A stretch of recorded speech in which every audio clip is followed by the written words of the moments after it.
Hello and welcome back. First to you and then to myself, because it's been a long time since I've produced a video, and I wanted to make this video to react to some of the comments I got to something I posted. As you know, or maybe you don't know, but I have a page which is called Esoteric Philosophy Memes of East and West. And I was in a hiatus on that page as well, not only on this channel. And the reason for that hiatus was, well, I had stuff to do, but also I chose a subject of research which took me a while to figure out. And I still haven't figured out that 100%. So, like 2.5 years ago, I started to get into UFOs, or UAPs as they call them now. And what happened actually? Well, it's obvious. It's the hearing with David Grush, David Fravor, and Ryan Graves. If you missed that, go and watch it. It's very important. So I've missed that, like, when it came out at first. I only discovered it through memes, and the memes were not positive about it. They were like calling it a psyop and telling us that, well, the government now is trying to cover up the Epstein files with this UFO stuff. And I was like, really? Is it? Like, I was already aware of Bob Lazar and other stuff which had been going on, but that hearing was like a very important historical moment. So that hooked me in. And after that, we had like the Schumer rounds attempt to legislate this thing, to legislate disclosure actually, and that failed. And after that, we had other two hearings, one with Lou Elizondo and another with George Knapp and some whistleblowers. And we had also some minor whistleblowers, some people who were like ignored by the mainstream media. And there's one who's kind of remarkable called Jake Barber, and he started Skywatcher, which is like this project which tries to use signals and psionics, like people with special abilities and a special connection to UFOs, to try to call UFOs and record them as they appear in the sky and then categorize them scientifically. So I've been researching that. The data is enormous. It's not a problem of data that we have, it's a problem of theory, as Jesse Michaels says. And Jesse Michaels is amazing. You should check out his channel.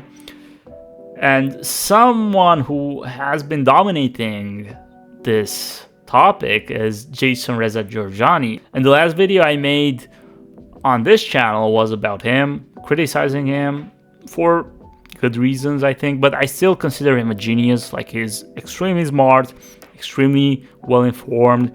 I only have a problem when it comes to his Satanist view. Well, I appreciate that he is very honest. Like, he's deeply honest, and he is very transparent about the origins of modernity. Because, of course, there is a connection with Prometheus, at least symbolically. I like James Lindsay, who makes random connections. Like, Jason Reza Jorjani knows what he's talking about. He only chooses the wrong side, in my opinion. But as far as analysis goes, he is spot on. And his interview on Jesse Michaels, it's a 2-part interview. Amazing. You should go and watch it. It's very, very good. My problem with Jorjani, well, I will restate this. It's also when it comes to free will, because I think he has the wrong idea of God.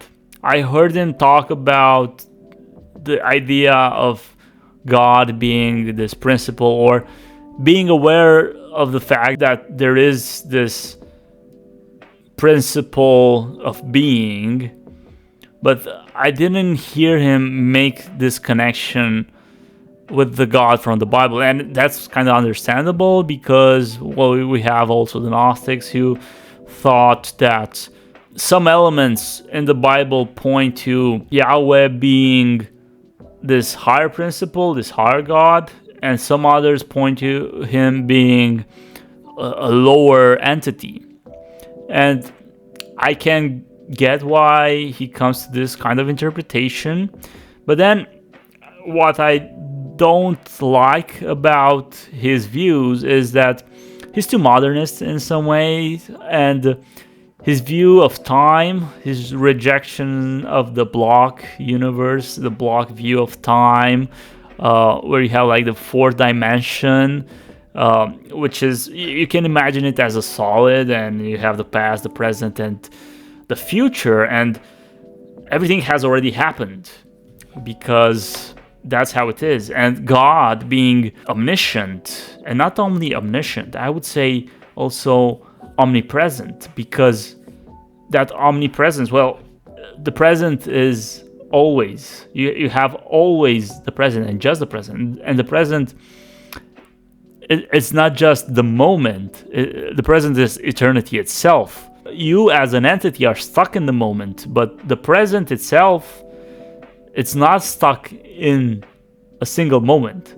So the present is also in the past and in the future, if you get what I mean. And I don't think he has this kind of metaphysics. I don't think that he makes the connection with God when it comes to this particular issue. And he kind of goes on a wrong tangent, and he rejects God basically and embraces this free will Promethean view of reality. To my mind, that is kind of wrong and one-sided. Also because the two perspectives can coexist in some sense. You can have a God who is omniscient and knows what your future is because he already knows the choices that you will make from your perspective. But from his perspective, your choices were already made. So it's not that he made the choices for you. You still have free will, you still made your own choices, but he's seeing what you will do, what you will choose. And from your perspective, it's useful to have this view of, well, I'm in the present, I don't know my future, I don't know my destiny, so I should act as if I don't know and as if I had free will because I actually have free will. So that said, I wanted to say also that I got really disappointed with how some people reacted to the UFO thing, like people who were close to me. Nobody bought into it. Like, the reaction was like, oh, so how does this affect you? Well, I want to know if I'm the property of someone else, like Charles Ford says. Like, I want to know if that's the case. How does this affect me? Well, it really affects me, and it should affect you as well. Like, it should affect you in the sense that, well, where are you on the food chain? You're not at the top, most probably. And what is it about all this fuss about UFOs and private companies that are reverse engineering spacecraft and abductions, which seem to be very common, and other stuff, that weird stuff that's going on? Like, where is the curiosity? And yeah, I got really disappointed, and it's a dangerous territory to be in because, of course, there are crazy people on the other side, crazy believers, people who make stuff up, people who interpret things in a wrong way, and so on. And it's a dangerous field to be in for different reasons. And the problem is that there are a lot of theories. Well, not that many actually, but there are some theories about it. And this phenomenon is very complex, and it requires a lot of work, and it's very hard to come at a conclusion. It can be like, it's a mixed phenomenon. You have a lot of things going on which are put in the same box, and maybe they shouldn't be put in the same box. Or maybe they should, and you have to come up with a theory to explain it all. Anyway, it's a very complicated topic, but I wanted to make this video actually about something else. I will eventually make a video essay. It will be a long one about UFOs and the ideas I have about it. But now, well, I wanted to talk about a meme that I made and some reactions that I got. So it's a meme about the church, and I should just read it. So the church is saying, am I responsible for the modern descent into materialism by rejecting or being critical of mysticism, esoteric knowledge, cyclical and mythic time, the pre-existence of the soul, astrology, reincarnation, and the more enchanted Weltanschauung? No, it must be just the sinful nature of man. So, why did I make this meme? I made it because I see a connection between Christianity and what came after it. And this connection, I started to see it when I started to read Hippolytus of Rome, who is this heresiologist, and the way that he was dismissing some ideas which I regarded as being valid. He wrote against the Gnostics, but not only against the Gnostics. He wrote against the Chaldeans, he wrote against astrology and so on, against the pagans, of course. And let's look at what I was saying in the meme. Was the church critical of mysticism? Well, it was. Even though you have Orthodox Christianity, which has hesychasm, nonetheless, once you read the theologians and you read the official doctrine, you'll see that they are still critical of mysticism and a certain kind of mysticism. For example, Meister Eckhart, who was regarded as a heretic in his time, and he's not the only one. Like, the relationship between church and mystics has been interesting, to say the least. It has been conflictual, actually. So, in hesychasm also, you have a certain kind of mysticism which is different from the one which was proposed by Meister Eckhart, and it's very different from what you get in Eastern religions, because the connection that you can have with God is not one of identity, is one of connecting yourself to God through certain energies. So you're basically your body, which has a soul, and that gets connected to God, which is viewed almost as an external thing. So as an entity. And you are an entity. So A connects to B. So you don't have this thing where, well, you have a lower self and a higher self, and the higher self is identical to God, and so A and B are the same thing, actually. You know, you have like a connection between two things, so there's still a dualism in that view. And if you ask Orthodox Christians why that is, they don't have an explanation, and usually they deflect from that. They will say, well, you don't have to bother thinking about that. You're not humble enough to handle this topic. You should just think about your community, your family, and practical stuff. Well, I'm sorry, but that's just a deflection. That's not talking about metaphysics. That's not explaining why the doctrine is as it is. That's not explaining why Meister Eckhart is rejected for having a view which coincides more with Eastern religions. That's not explaining why he's accused of pantheism, even if he's not a pantheist, and so on. So, yes, the church, be it Catholic or Orthodox, is conflictual when it comes to mysticism, the church is in conflict with mysticism. And then you have esoteric knowledge. We know that the church kicked out the Gnostics in the early centuries and rejected this view. It didn't develop a view of higher knowledge that well. It's mostly, we have this doctrine and that's it. And then you have cyclical and mythic time. So with Christianity, we have a total shift of view when it comes to time. In Hellenistic times, in Greek times, in Greek culture, time was viewed as cyclical. And this is why we have reincarnation or metempsychosis or transmigration, because everything is returning.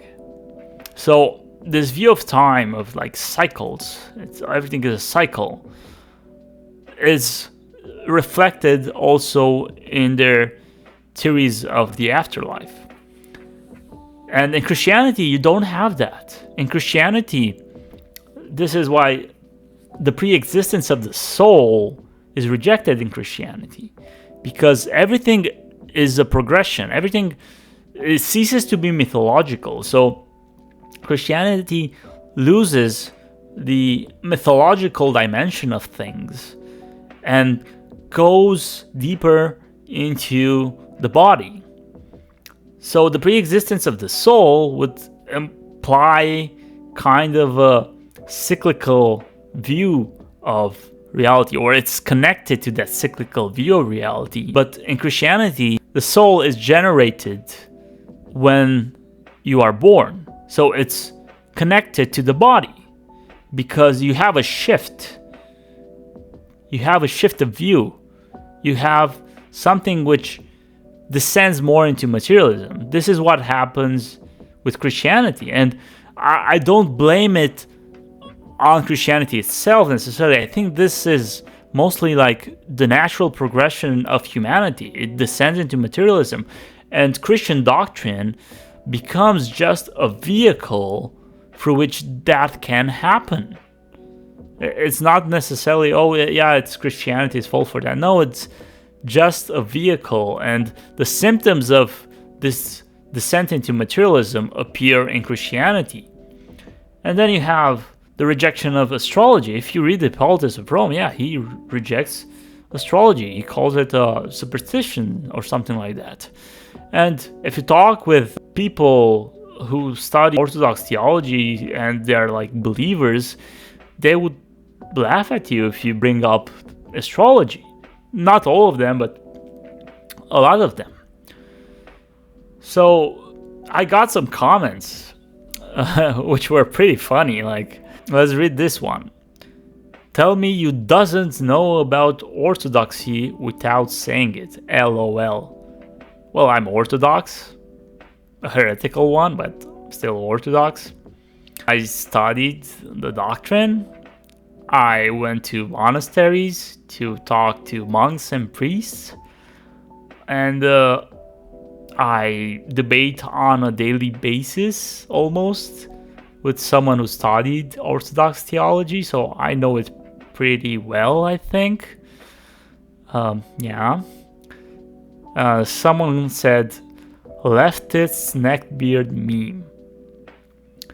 Sorry to tell you, I'm not a leftist. Someone else said, that's why Orthodoxy still exists.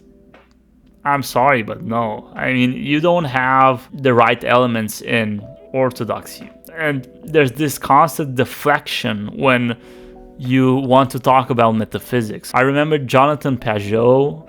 He was debating this YouTuber who was converting to esotericism. And his focus was not on the metaphysics itself. It was more on, you should think about community. You should think about family. You should think about practical things. And I'm like, you just pulled a Jordan Peterson thing. like this is what Jordan Peterson says when you ask him about something that he believes is true or not. Like, oh, you should define what's true, and no, be direct. Like, don't try to deflect from the thing in itself. Don't try to deflect to something else, because of course community is important, of course family is important, those things matter, but then you have also metaphysics, you have the doctrine, and you should be able to discuss those things as well. Why don't you do it? Because the main focus is not on that, apparently. So it's weird. It's kind of weird. This is why I'm not convinced by Orthodox Christianity. I don't see it as this extremely coherent system, like Jay Dyer would say, or internally consistent. I don't know exactly the words he used, but I don't see it like that for a specific reason, because it feels undercooked in many ways. Like, Orthodox Christianity didn't even have the history of Catholicism. Like, it doesn't have the philosophical background of Catholicism. So in Catholicism, at least you have this very rich philosophical tradition from the medieval times. So you have this divide between nominalism and realism. And very important ideas were discussed and debated in that period. And you have like a more solid view and solid theology that comes out of that. In Orthodox Christianity, you don't have that phase. So a lot of people, a lot of believers, a lot of theologians who are Orthodox, they are basically following like modern consciousness, which is primarily nominalist. So when I'm debating or talking with an Orthodox believer who is well-read in theology and well-versed in theology, I'm actually talking to a nominalist a lot of times, because that's the view that they get from their theology, because it hasn't gone into this process which you have in Catholicism. So let me read another comment. So, Catholicism has a long and deep history of mysticism. I bet if y'all read Thomas Merton, you'd be begging to be baptized next month. The descent into materialism is clearly a process of rejection of Catholicism. This is the explicit project of the whole Enlightenment, French Revolution, Freemasonry, etc., and their postmodern ideological offspring. I'm sorry, but that's not actually the case. I think that the descent into materialism is something that you can find from ancient times. You can find it before the Enlightenment. And the Enlightenment and the French Revolution and so on, they are just the result of a progression of events which you will find in Catholicism also. So it's not that, well, you just find yourself in this single moment in history, the French Revolution or the Enlightenment, and it just culminates there. Actually, it just appears there out of nowhere. No, it has a basis in Christianity itself in many ways.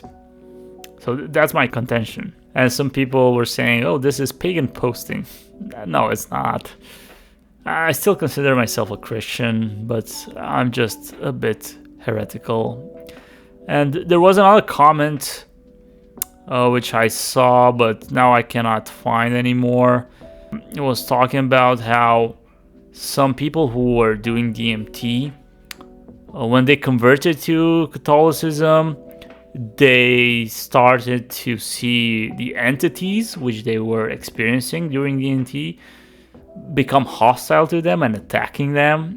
And I think that's a common thing, especially if you change your lifestyle, not necessarily if you convert, I think it can happen also if you convert, but when you change your lifestyle for the better, like you stop being sinful, you stop doing things which are damaging for your soul, those entities which were, let's say, close to you, maybe feeding on your bad behavior, well, they start to get mad. Like, I had experienced that myself in some cases. Like, I would actually see and dream bad entities whenever things were going a little better and I was like on the right path. So that can happen if you are trying to get away from a bad lifestyle.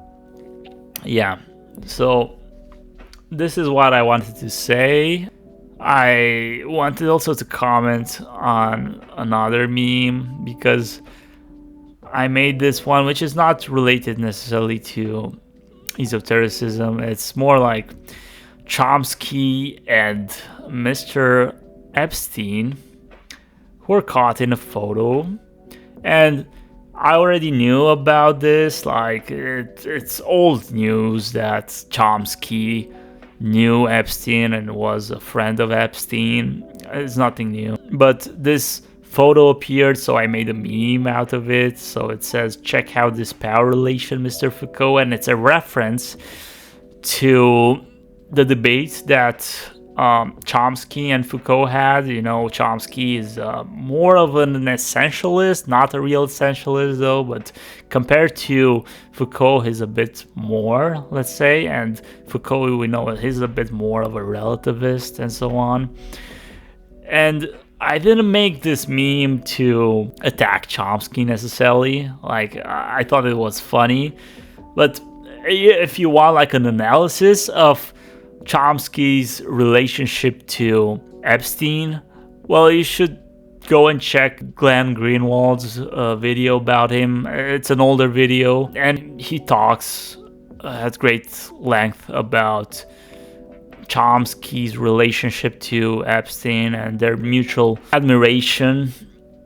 But yeah, I wanted to reply and say that, well, I'm not taking Foucault's side, because some people were thinking that I'm attacking Chomsky and I'm favoring Foucault, and they commented with, well, also Foucault was accused of pedophilia. And I know he was accused of pedophilia, actually. I know, like, there's been controversies and his sexual life was, like, kind of crazy. But it wasn't like I wasn't siding. It's just a meme. It's just a meme. Like, chill down.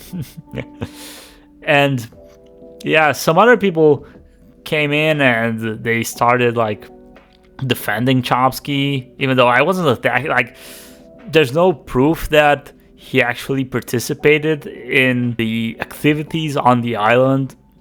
I mean, I didn't find anything. I didn't search for it that much, but I didn't find it. Like, I know